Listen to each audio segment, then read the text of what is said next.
بسم الله الرحمن الرحيم. الحمد لله رب العالمين والصلاة والسلام على أشرف الأنبياء والمرسلين نبينا محمد وعلى آله وأصحابه أجمعين وبعد. আলহামদুলিল্লাহ, আমরা আমাদের সাপ্তাহিক দর্শে আজকে বসছি আবার সেই আমাদের গ্রন্থ নিয়ে, যেটার নাম হচ্ছে আল মুনতাখাবু মিন আহাদিসিল আদাব ওয়াল আখলাক, অর্থাৎ আদব আখলাক সংক্রান্ত হাদিস সমূহে একটি নির্বাচিত গ্রন্থ। এখানে আমাদের ওস্তাদরা যে হাদিসগুলো নিয়ে এসেছেন আমরা সেগুলি ব্যাখ্যা করব মাত্র। তো আমরা আগে বলেছিলাম যে আখলাক আদাবের মূল কথা হচ্ছে এটা সূরাতুল ইনসান আল বাতিনা, মানুষের অন্তরের ভিতরে অভ্যন্তরীণ যে রূপটা, এটা হচ্ছে আখলাক। বাইরের রূপ বিভিন্ন রকমের দেখায়, কিন্তু অভ্যন্তরীণ রূপটা হচ্ছে মূল জিনিস। তো অভ্যন্তরীণ রূপটা প্রকাশ পাবে বিভিন্ন মাধ্যমে। এর মধ্যে আমরা তিনটা মাধ্যম বলেছিলাম। আমরা বলেছিলাম যে একজন মানুষের অভ্যন্তরীণ রূপটা প্রকাশ পায় তিনভাবে। একটি হচ্ছে কাফুল আদা, কষ্ট দেয়া, কাউকে কষ্ট না দেয়া, ব্যথা না দেয়া, আঘাত না দেয়া, কষ্ট না দেয়া, যেমন কাউকে গালি দেয়া, এটা তো কষ্ট। কাউকে আঘাত দেয়া, মারা, এইগুলি সবই কাফুল আদা, তার একটা চারিত্রিক বৈশিষ্ট্য। রাসূলুল্লাহ সাল্লাল্লাহু আলাইহি ওয়াসাল্লাম তার নিজ হাতে কোনোদিন কাউকে আঘাত করেননি। যত কষ্টকর জিনিস হোক তিনি সহ্য করেছেন। আবার দ্বিতীয়টা হচ্ছে যে মানুষের চারিত্রিক বৈশিষ্ট্যের দ্বিতীয় স্বরূপ বোঝা যায় বাযলুন নাদা, এটাকে বলা হয় আপনার সম্পদ ব্যয় করা। যত বেশি ব্যয় করবেন বোঝা যাবে যে তত বেশি আপনি চরিত্রবান মানুষ। যত কৃপণ হবেন তত আপনি চরিত্র দিতে ঘাটতি বোঝা যাবে। এই জন্য কোনো কোনো বর্ণনায় এসেছে যে ঈমান এবং বুখল একসাথে থাকে না, ঈমান এবং কৃপণতা একসাথে থাকে না। যে যত বেশি কৃপণ তার ঈমানের মধ্যে দুর্বলতা রয়েছে। তৃতীয় যে জিনিসটি যা মানুষের অভ্যন্তরীণ রূপের বহিঃপ্রকাশ ঘটে তা হচ্ছে হুসনুল তলাকাতুল ওয়াজহ, যেটাকে বলা হয় উত্তম মুখের হাসি, যেটাকে বলা মুখের হাসির মাধ্যমে। একটা হচ্ছে আচরণগত, একটা অর্থগত, খেয়াল করছেন? একটা হচ্ছে আপনার হাত পায়ের আচরণ, একটা হচ্ছে অর্থগত, আরেকটা হচ্ছে আপনার চেহারা শরীরের মধ্যে। এটা হচ্ছে যেটা হাসি মুখে মানুষের সাথে মিশা। এই তিনটা হচ্ছে মূলত আখলাকের মূল জিনিস। এর মধ্যে আজকে আমরা যে বিষয়টা আলোচনা করব সেটা ইনশাআল্লাহ আমরা পড়বো, এবং একটি হাদিস আমাদের সামনে আছে, এই হাদিসটা পড়বো। পরবর্তী সুযোগ পেলে আরেকটি হাদিস পড়বো। আজকের অধ্যায়টি হচ্ছে আল হেলমু ওয়াল আনাত, বাবুন, অধ্যায় আল হেলমু ওয়াল আনাতু। হেলম অর্থ সহিষ্ণুতা, সবর হচ্ছে ধৈর্য, আর সহিষ্ণুতা, ধৈর্য জিনিসটা তিন কারণে হয়। ধৈর্য হয় কখনো কখনো আল্লাহর ইবাদত করতে গিয়ে ধৈর্য লাগে আপনার। আরেকটা হচ্ছে গুনাহ থেকে বাঁচার জন্য ধৈর্য লাগে, যে গুনার কাজ করবো না, ধৈর্য ধরে আছে। আরেকটা হচ্ছে যে আপনার শরীরে ব্যথা বেদনা, রোগ শোক, এগুলির কারণে ধৈর্য। তিন রকমের ধৈর্য আছে। সহিষ্ণুতাটা এই তিনটের উপরে আরো বেশি। সেটা হচ্ছে এগুলো সহ্য করা, মানুষের কথা সহ্য করা, আঘাত সহ্য করা, মানুষ আপনাকে খারাপ বলছে তার বিপরীতে আপনি না বলা, এগুলো সব হচ্ছে মূলত সহিষ্ণুতা। এগুলো সহিষ্ণুতা বলা হয়। তো এই জন্য সহিষ্ণুতা এটা আমরা পড়বো আজকে ইনশাআল্লাহ। বাবুল হেলম ওয়াল আনাত। আনাত যে ধীরস্থিরতা, দ্রুত কোনো কিছুতে এনফিয়াল না হয়ে যাবে, দ্রুত নিজেকে গরম করে ফেলা, যে মানুষ আছে হঠাৎ গরম হয়ে যায়, এরকম না হওয়া, যেটা আমরা পারি না, কিন্তু কিছু মানুষের সেটা আছে, আমরা এটা উল্লেখ করবো ইনশাআল্লাহ। তো এই যে হেলমুন অর্থাৎ যেটাকে বলা হয় সহিষ্ণুতা, এটা হচ্ছে একজন মানুষের শক্তিমান মানুষের একটা বড় গুণ। যে ব্যক্তি শক্তি নাই তার ধৈর্যের কোনো মূল্য নেই, কারণ শক্তি নাই তো ধৈর্য ধরতেই হবে তাকে। কিন্তু যে করতে পারে কিন্তু করছে না, যে আঘাত করতে পারে কিন্তু করে না, অনেক নিজের সব ক্ষমতা আছে কিন্তু তোমার আঘাত করছে না, এটাকে বলা হয় হালিম, তাকে বলা হালিম। তো এইটা দুইটা জিনিস হলে এটা হয় সাধারণত। একটা হচ্ছে বাস্তবতা জানা, আমি এর উপর আঘাত করব, এ কতটুকু আমার আঘাত সহ্য করতে পারবে। ধরেন আপনার ছোট বাচ্চা আছে, এই যে আপনার সামনে একটা বাচ্চাও আছে, বাচ্চাকে আমি রাগ করে মারতেই থাকলাম, সে কি লাভ, শেষ পরিণতি বুঝলে আপনি কিন্তু মারবেন না, যেটা আসলে মায়ের কোনো লাভ নেই। শেষ পরিণতি কি হবে, একটু পরে আবার বাবা কাঁদতে কাঁদতে আসবে। তো বোঝা গেল তার মায়েরও কোনো লাভ হচ্ছে না। তাহলে বুঝতে হবে যে এখানে তার পরিণতিটা বুঝে আপনি কিন্তু ধৈর্য ধারণ করবেন। তো একজন যিনি কোনো কোনো অফিসের প্রধান হন, বস হন, তারও উচিত হালিম হওয়া, মানে ধৈর্যশীল এই সহিষ্ণু হওয়া। কারণ সে বুঝতে পারবে যে এই লোকটা আমার কিন্তু লাগবেই, এমন নয় তাকে আমি ছেড়ে দিতে পারবো। তার সাথে আমার সারাক্ষণ জ্ঞান করলে একসময় সে কিন্তু থাকবে না, তার বলবে আমার দরকার নেই, আমি অন্য জায়গা দেখি। তো সে পরিণতিটা বোঝা উচিত। দ্বিতীয়ত, তার মধ্যে সবরের মাথা থাকা উচিত। এই দুইটা মিললে, সবরের সাথে পরিণতি বুঝার জ্ঞান মিললে তখন সেটা হয় হালিম। দুইটা একসাথে হলে হেলম বলা হয়, এটাকে সহিষ্ণুতা বলা হয়। এই সহিষ্ণুতার বিষয়টি আমরা আগে উল্লেখ করতে চাই, তারপরে আমরা আনাত অর্থ উল্লেখ করবো। আর ধীর স্থিরতা এটা একটা গুণ। সহিষ্ণুতা এটা আল্লাহর একটা গুণ। আল্লাহ তাআলা হালিম। কোরআনে কারিমে আল্লাহ তাআলা তার নিজের গুণ উল্লেখ করেছেন, ওয়ালামু আন্নাল্লাহ গাফুরুন হালিম। জেনে রাখো আল্লাহ তাআলা ক্ষমাশীল, ক্ষমা করেন এবং তিনি সহিষ্ণু। আচ্ছা, সহিষ্ণু না হলে হাদিসে আছে, রাসূলুল্লাহ সাল্লাল্লাহু আলাইহি ওয়াসাল্লাম বলেছেন যে আল্লাহ তাআলা বলেন হাদিসে কুদসিতে, বনি আদম আমাকে গালি দেয় আর আমি তাকে রিজিক দেই। কেমনে গালি দেয়? আল্লাহ সন্তান আছে। চিন্তা করে দেখছেন, আল্লাহ যখন সন্তান আছে গালি দেয়, এটাকে কেন গালি দেয়া? আপনি একটু চিন্তা করেন, আপনাকে যদি কেউ বলে আপনার ওয়াইফকে যে তোমার একটা সন্তান হয়েছে, কিরকম হবে? অগ্রিম, আর তোমার বিয়ের আগে একটা সন্তান হয়েছে, কেমন লাগবে?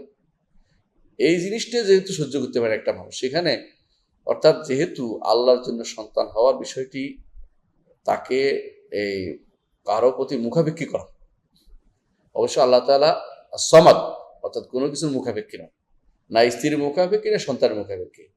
তা তিনি আছেন এবং সবসময় থাকবেন। সন্তানের জন্ম দেন না, জন্ম নেন না। তাহলে এই মানুষটার জন্য এই মানুষের এই গুণটা আল্লাহর জন্য দেওয়াটা, এটা বড় ধরনের গুণের কাজ। কিন্তু আল্লাহ তাআলা হালিম, সহিষ্ণুতা অবলম্বন করে, আবার রিজিকও দিচ্ছে আপনাকে, আবার আপনাকে সুস্থ করে তুলতেছে। এই জন্য আল্লাহ তাআলা গফুর, ক্ষমাশীল। দুনিয়ার মানুষ যেভাবে আল্লাহর গুনাহ করছে, আল্লাহ তাআলার বিরুদ্ধে চলছে, কোরআনে কারিমে আল্লাহ তাআলা বলছেন, ওয়ালাউ আন্না মা, যদি আল্লাহ তাআলা পাকড়াও করতেন দুনিয়ার মানুষকে, তাহলে মা তারা কায়লা জহরিয়া দাবাতি, দুনিয়ার বুকে কোনো প্রাণী কিন্তু অবশেষ থাকতো না। কিন্তু আল্লাহ তাআলা ধৈর্য ধরেন। দেখেন, আপনি দেখেন ফেরাউন কি করেছে, বহু বছর ধরে কিন্তু ইউকাত্তিলুনা আবনাহুম ওয়া ইস্তাহয়ুনা নিসাহুম, তাদের পুরুষদেরকে মেরে ফেলতো, মেয়েদেরকে জীবিত রাখতো। মেয়েরা কি করবো?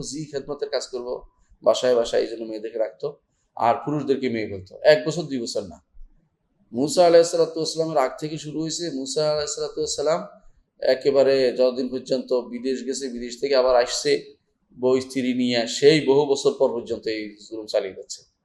আল্লাহ তাআলা কিন্তু তাকে ছেড়ে দেন নাই, ছাড় দিয়েছে। এই ছাড়টাই হচ্ছে তিনি হালিম। এই জন্য তিনি হালিম। যুগে যুগে দেখেন নমরুদ, সেও কিন্তু আল্লাহর দাবি করছে। আল্লাহ তাআলা হালিম, এই জন্য দেখছেন যে দেখি কতদূর আগাইতে পারে তাকে। আল্লাহ তাআলা দেখছেন তার পরিণতি কতটুকু যায়।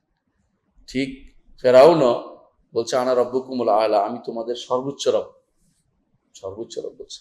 আল্লাহ তাআলা তাকে কিন্তু তখন সাথে সাথে পাকড়াও করেন নাই। আল্লাহ বলছে ফাআখাযাহুল্লাহু নাকালাল আখিরাতি ওয়াল উলা, আগের পরের কথা, সব কথার শাস্তি একসাথে দিয়েছি। কখন? ডুবে মারছি সব শেষে। এটা আল্লাহ তাআলা হালিম। এই জন্য আল্লাহ তাআলা বলেছেন ইন্নাল্লাহ ওয়ালামু আন্নাল্লাহ গাফুরুন হালিম, জেনে রাখো আল্লাহ তাআলা অবশ্যই ক্ষমাশীল এবং তিনি সহিষ্ণু। সূরা বাকারার 235 নম্বরে আল্লাহ তাআলা বলেছেন। দ্বিতীয়ত, হেলম বা হালিম বা সহিষ্ণুতা, এটা নবী রাসূলদের একটি গুরুত্বপূর্ণ গুণ, নবী রাসূলদেরও গুণ। দেখুন, একই গুণ আল্লাহর জন্য সাব্যস্ত করলাম ও নবী রাসূলদের জন্য সাব্যস্ত করলাম, এতে কি শিরিক হচ্ছে? না, কারণ আল্লাহর জন্য যেই অর্থে, নবী রাসূল জন্য সেই অর্থে না। আল্লাহটা হচ্ছে জাতি, সত্তাগত, নবী রাসূলদেরটা আল্লাহ দেয়া, প্রদত্ত। এটাকে বলা হয় লেগাইরিহি, অন্যের পক্ষ থেকে প্রাপ্ত। নিজের পক্ষ থেকে ওরা এটা হতে পারে না, কোনো মানুষ নিজে কোনো কিছু করতে পারে, আল্লাহর পক্ষ থেকে প্রাপ্ত। এই জন্য এটাকে কেউ একসাথ মিলে গেলেই যে তাসবিহ হয়ে যাচ্ছে, একরকম হয়ে যাচ্ছে, যেটা এখন ওনাকে দাবি করে যে আর কেউ যদি আল্লাহ তাআলা হাত সাব্যস্ত করে তো একরকম হয়ে যাচ্ছে, এটা না বুঝার কারণে বলে। দেখুন, এখানেও হালিম আমরা সাব্যস্ত করছি আল্লাহর জন্য। আবার নবী রাসূলদের জন্য আল্লাহ নিজে হালিম সাব্যস্ত করেছেন। কি বলেছেন? ইন্না ইব্রাহিম আলা আউয়াহুন হালিম, নিশ্চয়ই ইব্রাহিম, নিশ্চয়ই ইব্রাহিম, অবশ্যই তিনি আউয়াহ,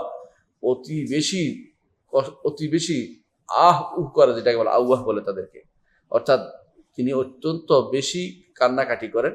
হালিম, অত্যন্ত সহিষ্ণু, অত্যন্ত সহিষ্ণু। কেমন সহিষ্ণু দেখেন, তাকে ওখানে তাকে বলা হয়েছে যে তা আগুনে ফেলে দিবে, সহিষ্ণুতা অবলম্বন করেছে। রওনা হয়েছে সেখান থেকে, বাপে বলছে তোমাকে যদি আমার কথার বাইরে চলো তো তোমাকে আমরা কি করব, হয় পাথর মেরে মারবো, নইলে দেশ থেকে বের করে দেবো। বলছে আমি বের হয়ে যাচ্ছি, ইনি জাহাবুল রব্বি সাইয়াদিন, আমার রব আমাকে দেখাবে। সেখান থেকে রওনা হয়েছেন। যখন তিনি মিশরে আসছেন, মিশরের রাজা তার স্ত্রী লয়ে গেছে। তিনি সহিষ্ণুতা অবলম্বন করে আল্লাহর কাছে দোয়া করতে লাগলেন। আল্লাহ তাআলা ফেরত দিলেন, সাথে আরেকজন তার খাদেমাও দিলেন, হাজেরকেও দিলেন। তারপরে আসলেন, বৃদ্ধ বয়সে আল্লাহ তাআলা একটা সন্তান দিলেন। সে আবার ঘোষণা দিলেন যে তোমাকে নির্দেশ দিলেন যে রেখে আসো। কোথায়? মরু প্রান্তরে। সহিষ্ণুতা অবলম্বন করলেন, মরু প্রান্তরে বুকে পাথর বেঁধে রেখে আসছেন আল্লাহর নির্দেশ পালনের জন্য। এরপরে আসার পরে রেখে আসছে, আর খোঁজ নেওয়ার কথা বলা হয়নি, আল্লাহ তাআলা ব্যবস্থাপনা করে তাদের। আবার একটু বড় হয়েছে, বলে যে এটা জবে করে দাও, সেটার জন্য তিনি প্রস্তুতি অবলম্বন করলেন। মানে কত সহিষ্ণুতা তিনি। আবার বলে একটু বড় হয়েছে, বলে তোমার ছেলে মুসলমানি করো, তুমি মুসলমান হয়ে যাও, তুমিও করো, মুসলমানই হও, বুঝছেন তো, মানে খতনা করো, সেটাও তিনি পালন করছেন। মানে সহিষ্ণুতার কত দিক দেখতে হবে ইব্রাহিম আলাইহিস সালাম কাছে। এই জন্য আল্লাহ তাআলা তার প্রশংসা করে বলছেন, ইন্না ইব্রাহিমা লাআওয়াহুন হালিম, ইব্রাহিম অতি বেশি কান্নাকাটিকারী মানুষ আমার কাছে, এবং বেশি বেশি সহিষ্ণু, বড় সহিষ্ণু ছিলেন। সূরা তওবার 114 নম্বর আয়াতে আল্লাহ তাআলা বলেছেন। শুধু তাই নয়, তার যে সন্তানটা দিয়েছেন, সন্তানটারও তিনি প্রশংসা করেছেন আল্লাহ তাআলা। সন্তানটাকে ইসমাঈল আলাইহিস সালাম বলেছেন যে ফাবাশশারনাহু বিগুলামিন হালিম, আমরা তাকে একটা সহিষ্ণু সন্তান দিলাম। যখন ইয়াকুবের কথা, ইসহাকের কথা আসছে, তখন বলছে আলিম, জ্ঞানী সন্তান দিল। আর ইসমাইল সম্পর্কে বলছে সহিষ্ণু। তার সহিষ্ণুতা প্রমাণ পাওয়া গেছে কোথায়? যে পিতার কথা অনুসারে যে বলছে যে আল্লাহ ইন্নী আরা ফিল মানামি আন্নী আযবাহুকা, আমি স্বপ্নে দেখছি তোমাকে জবে করছি। ক্বালা ইয়া আবাতি ফাআল মা তু'মার, পিতা আপনাকে যা নির্দেশ দিয়েছে আপনি পালন করুন। সাতাজিদুনি ইনশাআল্লাহু মিনাস সাবিরিন, আপনি আমাকে পাবেন যে আমি সবরকারীদের অন্তর্ভুক্ত। ঠিক সহিষ্ণুতা দেখিয়েছে। তো এই ইব্রাহিম আলাইহিস সালামের এই ছেলের আল্লাহ প্রশংসা করেছেন সূরা সাফফাতের 101 নম্বর আয়াতে যেটা এসেছে। বোঝা গেল যে এই গুণটি অত্যন্ত একটি পূর্ণ গুণ, এবং এটা আল্লাহ তাআলা নিজের জন্য সাব্যস্ত করেছে, আর নবীদের জন্য আল্লাহ সাব্যস্ত করেছে। সাথে সাথে এইটা ঈমানদারদের গুণ হিসেবে রাসূলুল্লাহ সাল্লাল্লাহু আলাইহি ওয়াসাল্লাম বলেছেন। রাসূলুল্লাহ সাল্লাল্লাহু আলাইহি ওয়াসাল্লাম বলেছেন যে তোমাদের মধ্যে কে বীর বলে তোমাদের কাছে পরিচিত? বলছে বীর হচ্ছে ওই ব্যক্তি যে ব্যক্তি আরেকজনকে হারাই দিতে পারে। না, বীর হচ্ছে ওই ব্যক্তি যে ব্যক্তি ইয়ামলিকু নাফসাহু ইনদাল গাদাব, যখন ক্রোধান্বিত হয় নিজেকে সে সম্বরণ করতে পারে, সে হচ্ছে বীর। আপনি রাগ করে ছেলের উপর একটা লাঠি দিয়ে একটা বাড়ি দিলেন, মাথাটা ফাটাই দিলেন, কি লাভ হলো? কিছুক্ষণ পরে দেখলেন যে বললো নিজে কাঁদতে আরম্ভ করলেন, এরপর নিজেই বেহুশ হয়ে গেলেন, কি লাভ হলো? কোনো লাভ হলো না। অথবা রাগ করে পাশের বাড়ির লোকে কেন এখান দিয়ে হাঁটলো, তার পায়ে দিয়ে হাঁটছে, আমি তার বাড়ি ভেঙে দেবো, কিছুক্ষণ পর আফসোস করবেন যে এটা কেন করলাম।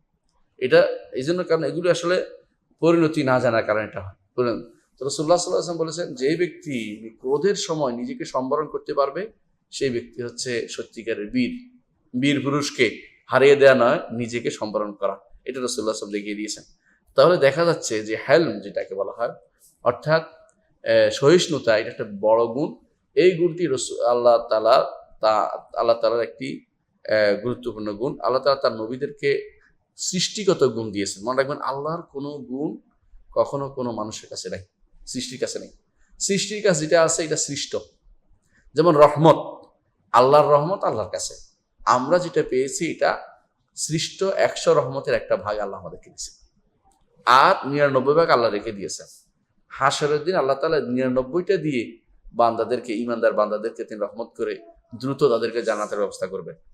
আর যারা এই দুনিয়ার বুকে রহমত করে একে অপরের প্রতি, তারা সবাই এই একটি রহমতের কারণে, যে রহমত আল্লাহ সৃষ্টি করে দুনিয়াতে পাঠিয়েছেন এটার কারণে, অথবা এটার প্রভাবের কারণে, আল্লাহ রহমতের প্রভাবের কারণে কিন্তু আল্লাহর রহমত আল্লাহর কাছে। আল্লাহর একটি গুণ আমাদের কাছে পরিপূর্ণ হবে, সেটা হচ্ছে কোরআনে কারীম। কোরআনে কারীম ছাড়া কোনো গুণ আমাদের কাছে নেই। আমাদের কাছে এটা সবই সৃষ্ট, সবই সৃষ্ট। এই বাণীটা আল্লাহ তাআলা আমাদের কাছে পাঠিয়েছেন। বাণীর কোনো আলাদা অস্তিত্ব নাই, এই জন্য বাণীটা আমরা পড়ি। আলাদা অস্তিত্ব নাই মানে হচ্ছে, আমি বুঝতে চাচ্ছি এটা, যে যেমন আমরা বই একটা আলাদা দেখতে পাই, বাণী তো আর এরকম কিছু আলাদা পাওয়া যায় না। এই জন্য এই বাণীটাকে আমরা আমরা আমরা যত তেলাওয়াত করি, আল্লাহর বাণীকে সরাসরি তেলাওয়াত করি, আল্লাহর কথাকে তেলাওয়াত করি। এর ভিন্ন কোনো কিছু নয় যে আরেকটা কিছু হয়ে গেছে। যারা মনে করে যে আল্লাহর বাণী সৃষ্ট, এরা ভুল করে। এটা আমাদের মুতাজিলারা প্রথমে এটা বলছিল। ইমাম আহমদ ইবনে হাম্বল এটার কারণে এই তিন খলিফা তাকে লাঠি দিয়ে পিটাইছে। প্রতিদিন তাকে ব্যত্রাঘাত করা হতো। কেন সৃষ্ট কেন বলো না, কোরআনকে কেন সৃষ্ট বলো না? উনি বলতে, কোরআন তো আল্লাহর বাণী, সৃষ্ট হয় কি করে? আল্লাহর গুণ সৃষ্ট হইতে পারে না, আল্লাহর গুণ কখনো সৃষ্ট হইতে পারে না। আমার গুণ সৃষ্ট হইতে পারে, আমি সৃষ্ট, আমার গুণ সৃষ্ট হইতে পারে, আমি তো আল্লাহ সৃষ্ট। তো সৃষ্টির গুণ সৃষ্ট হবে, কিন্তু আল্লাহর গুণ তো সৃষ্ট হইতে পারে না। এটা তিনি বারবার বলছেন। তো এইভাবে আমরা দেখতে পাচ্ছি যে এই গুণ হেলম বা হালিম যে গুণটি, সেটা একটা আল্লাহর গুণ। আর আমাদের মানুষের মধ্যে যার পরিপূর্ণ জ্ঞানের অধিকারী, তাকে আল্লাহ তাআলা হালিম নামটি, হালিম গুণটি দিয়েছেন, পরিপূর্ণ আকলের অধিকারী। এই জন্য হেলমের বা সহিষ্ণুতার আরেকটি দেয়া হয়, আরেকটি সংজ্ঞা দেওয়া। এটা যখন ক্রোধান্বিত হয়ে যায়, যখন একটা মানুষ ক্রোধান্বিত হয়ে যায়, তখন নিজের প্রকৃতি স্বাভাবিক রাখতে পারাটা হচ্ছে এই হালিমের সহিষ্ণুতার প্রমাণ। স্বাভাবিক রাখতে পারে না, কারণ দেখবেন যে ক্রোধান্বিত হয়ে একজনে বউ তালাক দিয়ে দিচ্ছে, ক্রোধান্বিত হয়ে বোরে মাইরে দিয়ে দিচ্ছে, ক্রোধান্বিত হয়ে গালিগালাজ শুরু করছে, বলবে, এগুলো সবই কিন্তু নিজে বিবেকহীন, এটার প্রমাণ। বিবেকে কমতি আছে, এটার প্রমাণ। বিবেকে কম থাকলে মানুষ এটা করে থাকে। এই জন্য যখন এরকম অবস্থা তৈরি, মানুষের উচিত দূরে সরে যাওয়া এবং পরিণতি চিন্তা করা, যে আমি একটু পরে চিন্তা করে কাজ করা। এইটুকু যে ব্যক্তি করতে পারবে, সে ব্যক্তি আকলমান বা বুদ্ধিমান বলে বিবেচিত, জ্ঞানী বলে বিবেচিত। এর বাইরে কেউ জ্ঞানী হতে পারে না। দ্বিতীয় যে অংশটুকু আমরা আলোচনা করতে, এটা হচ্ছে আল আনাতু। আল আনাত হচ্ছে যে কোনো কাজ করার ক্ষেত্রে ধীরস্থিরতা অবলম্বন করা, আল আনাত। তো এই জন্য বলা হয়, আরবরা স্তান্নু বলে, মানে অপেক্ষা করো, দাঁড়াও, ধীরস্থিরতা অবলম্বন করো। রাসূলুল্লাহ সাল্লাল্লাহু আলাইহি ওয়াসাল্লাম একটা হাদিস আছে, আত-তাআন্নী মিনাল্লাহ ওয়াল আজালাতু মিনাশ শাইতান। ধীরস্থিরতা আল্লাহর পক্ষ থেকে, আর দ্রুত কাজ করা শয়তানের পক্ষ থেকে। শয়তান কি করে? দ্রুত করতে বলে। আপনি দেখবেন অনেক সময় দেখবেন আপনি দ্রুত করতে করতে এমন কাজ করছেন, পরে দেখবেন যে পুরোটা ভুল হয়ে গেছে, আবার লিখতে আর সময় পাচ্ছেন না। পরীক্ষার হলো এটা হয়ে যায় অনেক সময়। আর প্রথম থেকে তো আপনি সময় ভাগ করে ধীরস্থিরভাবে লেখেন, আপনি কিন্তু পারেন। এই জন্য দেখবেন দ্রুত করতে যায়, রাস্তা পার হতে যায় অ্যাক্সিডেন্ট করে। দেখে শুনে আপনি পার হওয়াটা, এটা কিন্তু আনাত, এটা কিন্তু গুরুত্বপূর্ণ কাজ। এইটা একটা আমরা হাদিসটা পড়বো, যে হাদিসটা থেকে আজকে আমরা কিছু শিখার আছে। হাদিসটা পড়বো, এতক্ষণ আমরা বিষয়টা চিনলাম, বিষয়টা জানতে পারলাম। তাহলে হাদিসটা আগে পড়ি। আন ইবনে আব্বাস রাদিয়াল্লাহু আনহুমা। ইবনে আব্বাস রাদিয়াল্লাহু আনহু সম্পর্কে একটু আলোচনা করা দরকার। তাকে বলা হয় হাবরুল উম্মাহ, উম্মতের আলেম। আলেম কাকে বলা হয়? ইবনে আব্বাস। সরাসরি বলবেন কেন? আল্লাহ রাসূল সাল্লাল্লাহু আলাইহি ওয়াসাল্লাম তার জন্য দোয়া করেছেন, বলছেন আল্লাহুম্মা ফাক্কিহু ফিদ্দীন ওয়া আল্লিমহু তাউইল। আল্লাহ তাকে দ্বীনের ফিকহ দাও, গভীর জ্ঞান দাও। ফিকহ শব্দ অর্থ গভীর জ্ঞান। যারা ফিকহের বিরোধিতা করে, তারা না জেনে বিরোধিতা করে, তারা যেন গভীর জ্ঞান অর্জন করতে পারে না। গভীর জ্ঞান দাও। রাসূল দোয়া করছেন কার জন্য? ইবনে আব্বাসের জন্য। ওয়া আল্লিমহু তাউইল, এবং তাকে তাফসীর শিক্ষা দাও। এই জন্য আমরা আজ পর্যন্ত কোরআনের তাফসীর ইবনে আব্বাস থেকে পাইলে মনে প্রশান্তি আসে, যে আলহামদুলিল্লাহ জায়গা মতো পৌঁছে গেছি, যে এখন কাদ ওয়াসালনা ইলা মাকান মুনাসিব, জায়গা মতো পৌঁছছি, যোগ্য জায়গায় পৌঁছে গেছি, তিনি আমাদেরকে সঠিক তথ্যটি দিবেন। ইবনে আব্বাস রাদিয়াল্লাহু আনহু, তিনি হচ্ছেন মুফাসসির, রাইসুল মুফাসসির ওনাকে বলা হয়। সমস্ত মুফাসসিরদের প্রধান হচ্ছেন ইবনে আব্বাস রাদিয়াল্লাহু আনহু। ইবনে আব্বাস রাদিয়াল্লাহু আনহু রাসূলুল্লাহ সাল্লাল্লাহু আলাইহি ওয়াসাল্লাম যখন ছোট ছিলেন, রাসূলুল্লাহ সাল্লাল্লাহু আলাইহি ওয়াসাল্লাম যখন মদিনায় ছিলেন, তখন তিনি ছোট ছিলেন। কে? ইবনে আব্বাস রাদিয়াল্লাহু আনহু। বয়স তার ছিল 10 বছর মতো। তো তিনি ছোট বয়সে আল্লাহ তাআলা তাকে এমন যোগ্যতা দিয়েছেন যে বুঝতেন যে কি করতে হবে, রাসূল থেকে শিখতে হবে। এই জন্য তার খালা মাইমুনা রাসূলুল্লাহ সাল্লাল্লাহু আলাইহি ওয়াসাল্লামের স্ত্রী ছিলেন, মাইমুনা রাদিয়াল্লাহু আনহা। তিনি একদিন বললেন যে রাসূলুল্লাহ সাল্লাল্লাহু আলাইহি ওয়াসাল্লাম রাতে কি আমল করে দেখবেন। এই জন্য তিনি এই রাসূলের কাছে রাতে থাকার বায়না করলেন, যে আমি রাতে থাকবো খালার ওখানে। রাসূল থাকো। তো রাসূলুল্লাহ সাল্লাল্লাহু আলাইহি ওয়াসাল্লাম এই বালিশের রাসূল এবং উম্মুল মুমিনিন মাইমুনা রাদিয়াল্লাহু আনহা বালিশের প্রস্থে শুইছে, উনি দৈর্ঘ্যে শুইছে, উনি প্রস্থে শুইছে। অর্থাৎ তিনি ওই মাথা দিয়ে একপাশে মাথা দিয়ে রাখছে, যেটা মাথা একটু থাকে বালিশের, মাথা দিয়ে রাখছে।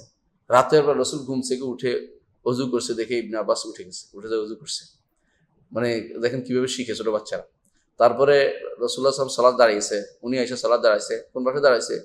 বাম পাশে দাঁড়াইছে। রসুল কানে ধরে এটা ডান দিকে নিয়ে আসে। বোঝা গেল একটুকু কাজ করলে নামাজ নষ্ট হয় না। আমরা যতই বলি মানুষ কিন্তু একবার নড়বে না, একবার পাত্রের মধ্যে থাকে নড়ে নামাজ সালাতের ভিতরে, ঠিক না? একটু কাজ করা যায়, মানে হাত দিয়ে নাড়াচাড়া করা যায়। ডান দিকে আনছেন। তারপর রসুল্লাহ সাল্লাহ আসলাম সালাত আদায় করছেন। রসুল্লাহ আসলাম তার জন্য দোয়া করেছেন। কখনো কখনো তিনি পানি নিয়ে আসতেন রসুলের জন্য, এটাও হাদিস দ্বারা প্রমাণিত, দোয়া করছেন তার জন্য। তো তিনি কি করতেন? মুআয বিন জাবাল রাদিয়াল্লাহু আনহু এবং অন্যান্য সাহাবীদের কখনো কখনো তাদের দরজায় বসে থাকতেন ইলম শেখার জন্য, রাসূলের হাদিস শেখার জন্য। এইভাবে তিনি শিখেছেন, তিনি হচ্ছেন আব্দুল্লাহ ইবনে আব্বাস রাদিয়াল্লাহু আনহু। আব্বাসীয় রাজবংশ যেটাকে বলা হয়, সবাই কিন্তু ওনারই সন্তান। আব্বাসীয় রাজবংশ যেটা, উমাইয়ার পরে আব্বাসীয় রাজবংশ ওনার সন্তান, এরা ওনারই সন্তান সবাই। এটা হচ্ছে আব্বাসীয় রাজবংশ। এখনো পৃথিবীর বুকে যেখানে বেশিরভাগ যারা কোরাশি সন্ততি আছে, সম্পদ বেশিরভাগই এখনো আব্বাসীয়রাই। কারণ উমাইয়াদের উপর আব্বাসীয়দের অত্যাচার চলছিল, এই জন্য তারা অনেকটাই নিঃস্ব হয়ে গেছে। বাকি ছিল শুধু আব্বাসীয়রাই, এখনো তারাই বেশি আছে। বর্তমানে যেখানেই কোরাশি পাওয়া যায় বেশিরভাগই আব্বাসী। তো এরা ইবনে আব্বাস রাদিয়াল্লাহু আনহু তিনি বলেন, ক্বালা রাসূলুল্লাহ সাল্লাল্লাহু আলাইহি ওয়াসাল্লাম, রাসূলুল্লাহ সাল্লাল্লাহু আলাইহি ওয়াসাল্লাম বলেন, আশাজকে বলেছেন। আশাজকে এটা আমি বলবো ইনশাআল্লাহ। আশাজ যে আব্দুল কায়েস, আবার তিনি ব্যাখ্যা করে দিচ্ছেন, আব্দুল কায়েসের আশাজ, সব আশাজ নয়। আশাজ হচ্ছে ওই ব্যক্তি যার কপালের মধ্যে দাগ আছে, সাজ্জে ও সূর্য কপালের মধ্যে কাটা দাগ আছে না, কারো কারো দাগ পড়ে, কোনো চিহ্ন পড়ে, এগুলো আশাজ বলা হয় এদেরকে আরবি ভাষা। আরবরা কোনো কোনো জিনিসের ছোট্ট ছোট নাম রাখে। যেমন যে ব্যক্তি রাতে দেখে না তার একটা আশা, যে ব্যক্তি দেখতেও চোখের সমস্যা থাকে আমাস, এরকম কিছু কিছু, যে ল্যাংরা তার আয়রাজ, এরকম শব্দ সব তাদের ব্যবহার আছে। তো আশাজ ব্যবহার করে যার কপালে দাগ আছে, এরা আশাজ ব্যবহার করে। তো আব্দুল কায়েস গোত্রের আব্দুল কায়েস হচ্ছে এমন একটি গোত্র যেটা আসছিল তার রাসূলুল্লাহ সাল্লাল্লাহু আলাইহি ওয়াসাল্লামের কাছে ঈমান আনার জন্য। ওই সময় আসছিল রাসূলকে দিন শিখার জন্য, ঈমান আনার জন্য তারা আসছিল। ঈমান দিন শিখার দুটোই আসছিল। এরা তাদের বিশাল বহর নিয়ে আসছে মদিনাতে বহর নিয়ে আসার পরে, এটা একটা ঘটনাটা উল্লেখ করে চলো মনে থাকবে। আসার পরে সবাই যে যেখানে রাসূলের দেখা করে, আপনি যদি মদিনা যান কি করে, অধিকাংশ কি করে আমাদের হাদিস সাহেবরা, এটা পরীক্ষিত সত্য, যাইয়াই কি করে, গাড়ি থেকে নেমে সোজা রাসূলের মসজিদে দৌড় দিবে। ব্যাগ কোথায়, ঠিকানা কোথায়, কোনো খবর নেই। এরপরে যখন সালাত টালাত আদায় করছে, এরপরে আমার ব্যাগ কই? আরে আপনার ব্যাগ তো গাড়িতে রেখে চলে গেছেন, গাড়িতে চলে গেছে, হয়তো করতে পারবো না, গাড়ি তো বেটা, তার খবর না, বেটা চলে গেছে গাড়ি নিয়ে। আর এই গাড়ি বের করার জন্য আমাদেরকে এরপরে যখন আমরা ওখানে থাকি, হুজুর দেখেন তো মদিনা ইউনিভার্সিটি কোনো ছাত্র আছে কিনা, ওটা অনুবাদ করে দেখ, এত বুঝে না, গেছে আবার দৌড়ে ছিটের পিছনে, হাই এই গাড়ি কোথায় পাবো? এটা ঘুরতে ঘুরতে সারা শহর ঘুরতেছি, কোথায় এই নম্বর মিলিতেছি, কার লোক দিতেছি, দেখো এখানে আছে কিনা, ওখানে আছে কিনা, মদিনা শহর ঘুরে বলছি, কি জন্য? এই গাড়ি তো এখানে পাওয়া যাচ্ছে না, বেটার তো মালপত্র গাড়িতে রয়ে গেছে, কারণ বেটার তো খবর নাই। এরকম কাজ কিছু মানুষ আছে না, আবেগের ঠেলায় দৌড় দেয়। তো তিনি কি করছেন, তার পুত্র আব্দুল কায়েস গোত্রের সবাই আসছে।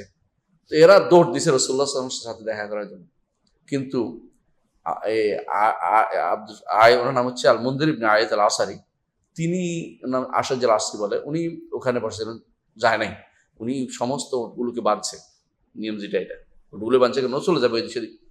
বাঁধার পরে এরপরে তিনি স্বচ্ছ সুন্দর হয়ে পরিচ্ছন্ন হয়ে ধীরে ধীরে দিকে রাসূলের কাছে গেছেন। রাসূলুল্লাহ সাল্লাল্লাহু আলাইহি ওয়াসাল্লাম তাকে তখন এই হাদিসটি বলেছেন, এই হাদিসটি এখন আমরা পড়ব, সেটা বলেছেন ইন্না ফিকা খাসলাতাইন, তোমার মধ্যে দুইটা ভালো অভ্যাস আছে, ইউহিব্বুহুমুল্লাহ, আল্লাহ দুইটা পছন্দ করেন। ভালো দুইটা গুণ আছে, আল্লাহ দুইটা বৈশিষ্ট্য পছন্দ করেন। আল হিলমু ওয়াল আনাতু, একটি হচ্ছে সহিষ্ণুতা, একটি হচ্ছে ধীর স্থিরতা। তুমি সহিষ্ণুতা কেন, এত দূর থেকে আসার পরও তুমি দৌড়ে পড়ে যাও না, সব ঠিক করছো। আর যেটা আনাত, ধীর স্থির ভাবে আসছো আমার কাছে, দৌড়ে এসে উলঝুলুল অবস্থায় কাপড় চোর অপরিচ্ছন্ন দৌড়ে আসো নাই, বরং নিজেকে পরিপাটি করে তারপর আসছো। আল্লাহ তাআলা দুইটাকে খুব পছন্দ করে। কে বলেন? রাসূলুল্লাহ সাল্লাল্লাহু আলাইহি ওয়াসাল্লাম তাকে এটা বললেন। আমরা আগে একবার বলেছিলাম, আপনাদের মনে আছে, এর সাথে যুক্ত আছে একটা অংশ, সেটা কি? সাহাবী তখন বলেছিলেন, ইয়া রাসূলুল্লাহ, এই দুইটা গুণ কি আল্লাহ আমাকে দিয়ে দিয়েছেন না আমি অর্জন করেছি? উনি সুযোগ পেয়ে একটু জানতে চাইলেন, এলমি কথা এটা, কিন্তু তখন রাসূলুল্লাহ সাল্লাল্লাহু আলাইহি ওয়াসাল্লাম বললেন যে এগুলো আল্লাহ তোমাকে দিয়ে দিয়েছেন, আল্লাহ তোমাকে দিয়ে দিয়েছেন। তাহলে বোঝা গেল কখনো কখনো, আমরা এটা বলেছিলাম যে কারো এই মানে আখলাক চরিত্র আল্লাহ তাআলা প্রদত্ত, আর কেউ কেউ আল্লাহ প্রদত্ত এটাকে আরো বাড়িয়ে তোলে, শানিত করে তোলে। কেউ কেউ আল্লাহ তাকে দেয়নি, চেষ্টা করে অর্জন করেছে।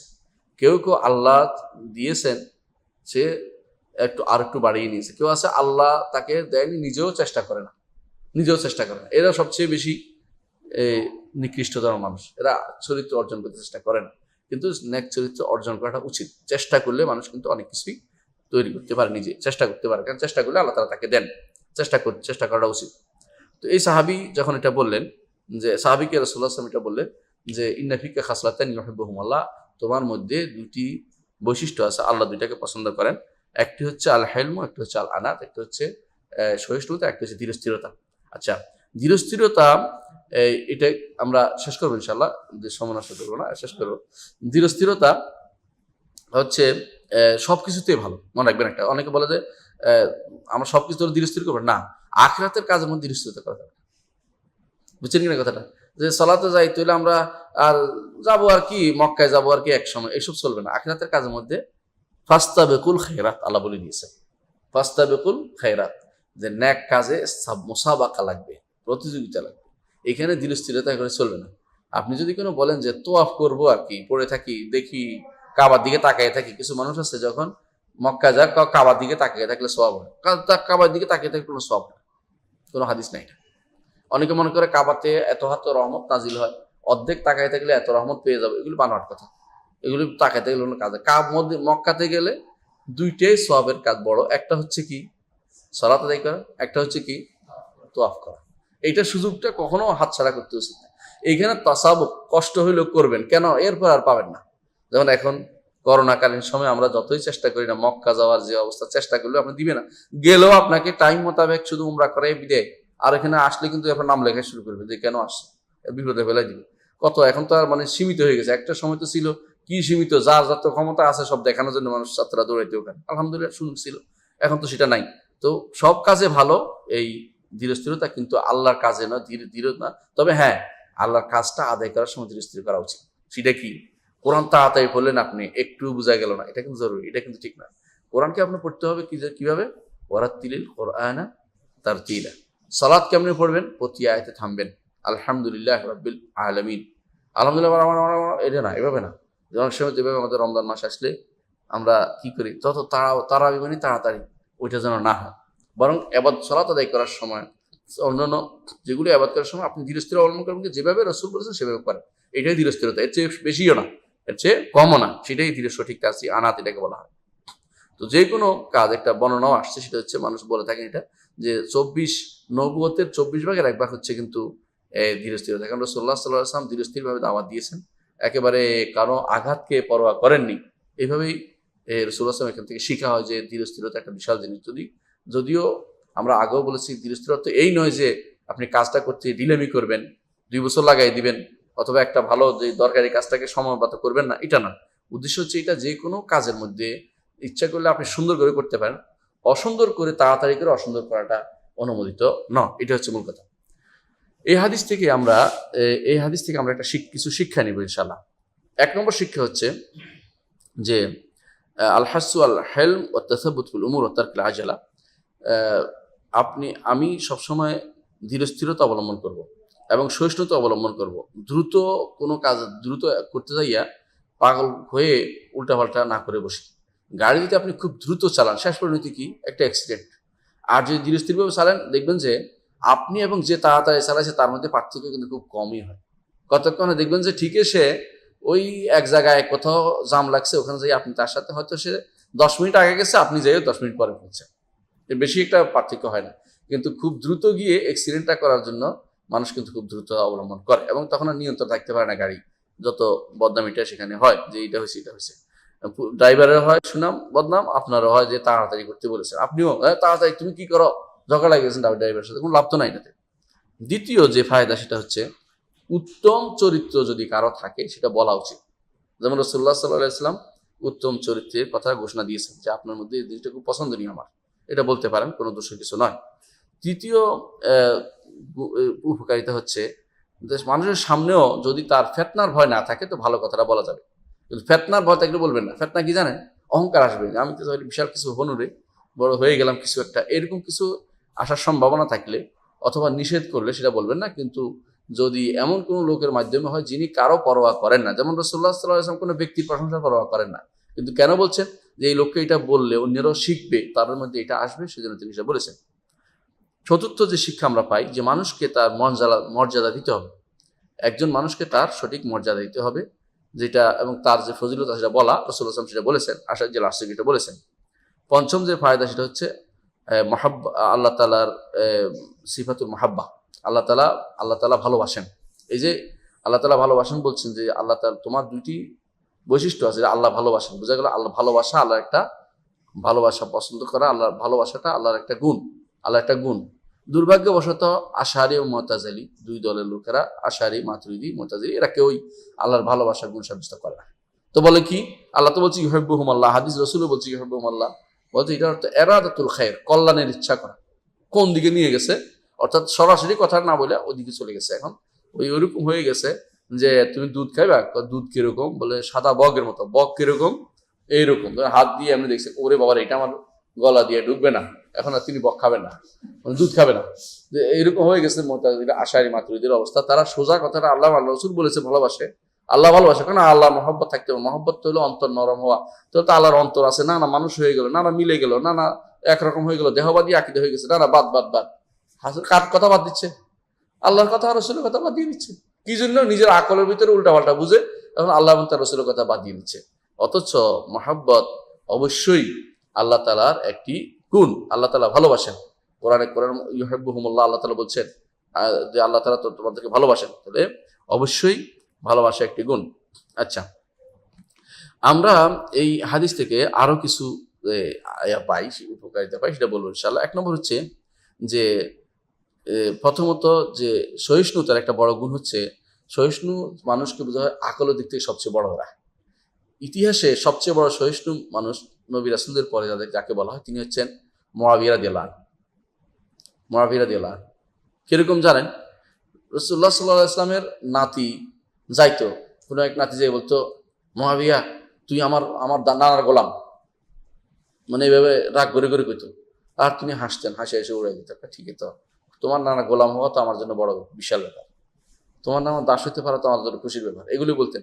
একজন রাজা, সারা মুসলিম বিশ্বের প্রধান, তাকে বলতেছে তুমি তো আমার তুমি আমার মুখের দাস, আমার বংশের দাস, এগুলি বলতেন। তারপর তিনি এগুলি কিছুই মনে করতেন না। এটাই বলা হালিম বলা। ইতিহাসে সবচেয়ে বেশি এত বড় সহিষ্ণু ব্যক্তি আর দেখা যায়নি নবী রাসূলদের পরে, তিনি হচ্ছেন মুআবিয়া রাদিয়াল্লাহু আনহু। কোনো মানুষের ব্যাপারে তিনি রাগ করতেন না, যত কথা বলতেন সহ্য ধারণ করতেন। এবং বলা হয়ে থাকে, তাকে অনেকে বলতো তুমি এটা করতে, আপনি এটা কোত্থেকে শিখলেন?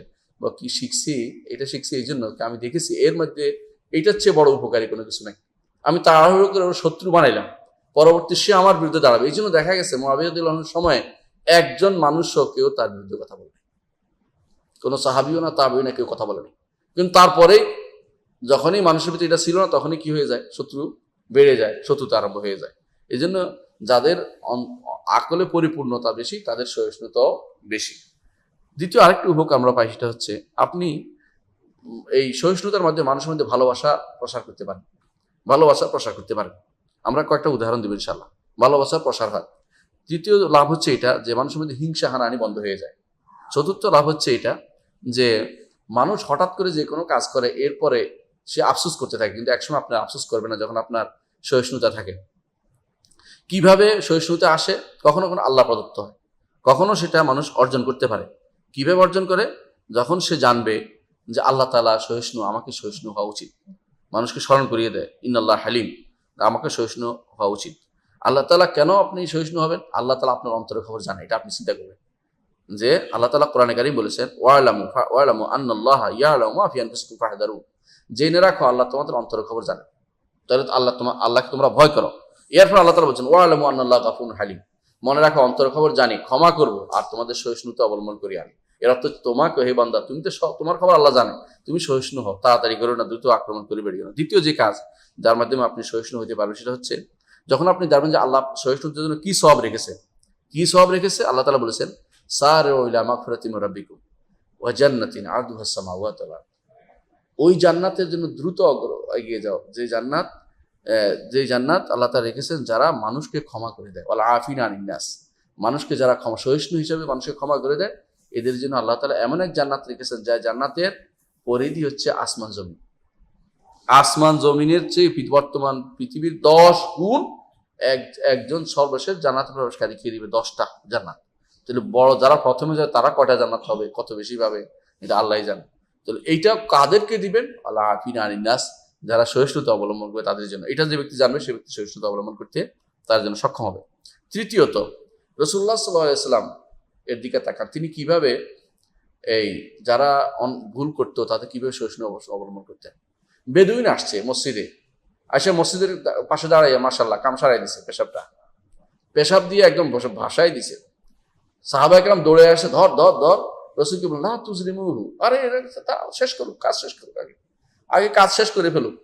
কাজ শেষ করার পরে কি বললেন? রাসূল বললেন, এক বালতি পানি নিয়ে আসো। পানি দিয়ে ঢেলে দিলেন, চলে গেল। এরপরে জ্ঞানী বললেন যে আমাদের এই মসজিদগুলো পেশাবের জন্য না, এগুলো সালাতের জন্য, জিকিরের জন্য, কোরআন তিলাওয়াতের জন্য। তুমি যেটা করছো এটা মানানসই না। সে আবার দোয়া করতেছে, খুশি হয়ে গেছে। রাসূল সুন্দর করে কথা বলছে, আল্লাহ আমাকে ক্ষমা করে দেন, আর রাসূলকে আমাকে ক্ষমা করে দেন। রাসূল বললেন, তুমি একবারে এত হাজ্জার তাও আসান, বিশাল আল্লাহর রহমতকে দুজনের জন্য, আর এরা কি অপরাধ করছে, এদেরকেও শামিল করো, একটু এদেরকে দাও, তুমি এদের জন্য একটু দোয়া করো।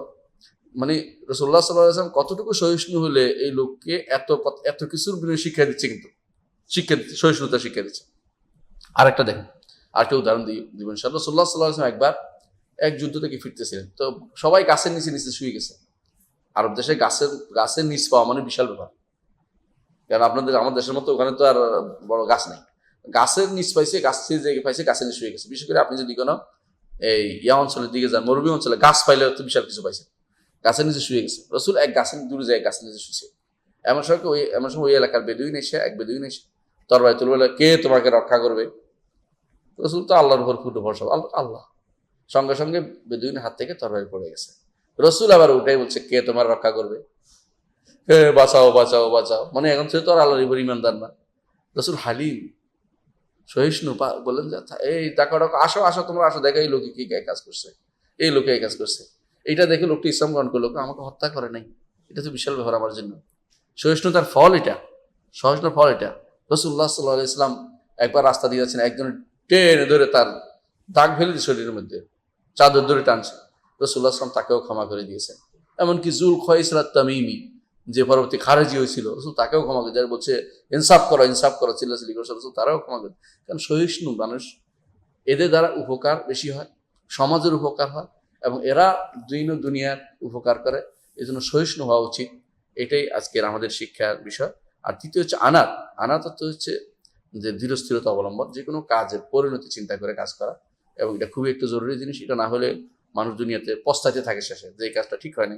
কিন্তু পরে পস্তালে তো লাভ হয় না, আগেই চিন্তা করে কাজ করা উচিত। আল্লাহ আমাদেরকে বোঝার তৌফিক দান করুন। সুবহানাকাল্লাহু ওয়া বিহামদিকা, আশহাদু আল্লা ইলাহা ইল্লা আনতা, আস্তাগফিরুকা ওয়া আতুবু ইলাইক। আসসালামু আলাইকুম ওয়া রাহমাতুল্লাহি ওয়া বারাকাতুহু।